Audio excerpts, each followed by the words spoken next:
Good evening, everyone. Our big story at 10. Shocking new calls released between a murdered teacher and her accused killer, some just days before she bailed him out of jail. And let's warn you right off the top, these calls get graphic. Cathryn Gorospe and Charlie Malzahn were recorded and uncensored during their jailhouse conversations.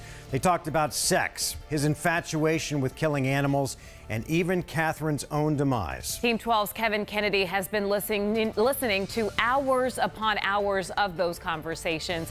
He joins us live from the newsroom with what they reveal. Kevin? Yeah, guys, I got to be honest with you. At times, these conversations are disturbing. The two talk about how much they love each other, but they also joke and make fun of others. We also learned that Malzahn proposed to Gorospe just 2 weeks after they met. And despite knowing these calls were being recorded, they say things that are X-rated and violent in nature. This is a Telmate automated operator. There are dozens of calls. Hello. Hi. Hey, Margaret, what are you doing, little love bug? Between Charlie Malzahn and Cathryn Gorospe.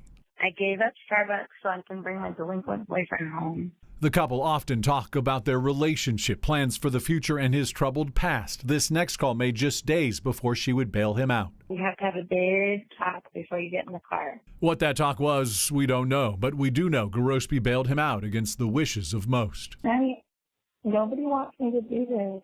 During their talks, he would shower her with affection, but he would also show a violent side. They know, you try to talk to my lady, I'm gonna decapitate you in the toilet.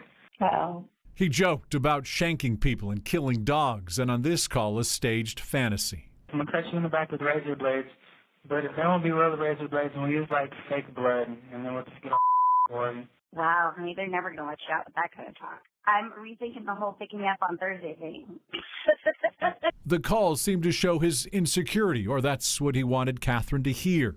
They also provide an eerie window into what would happen. Listen to his words on 3 separate calls.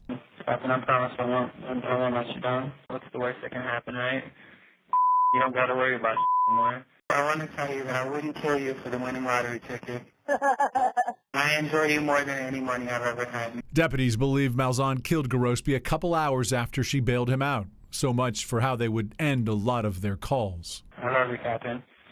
I love you too, Charlie. Have a good night, okay? Detectives would find Gorospe's body a week after she bailed Malzahn out, a man now back behind bars, looking at a possible murder charge. At times when listening to the calls, you think that Gorospe is hesitant and concerned about Malzahn and his past, but in the end, she bailed him out, and it appears, despite all that talk of love, he would essentially repay her by killing her. Kevin Kennedy, 12 News.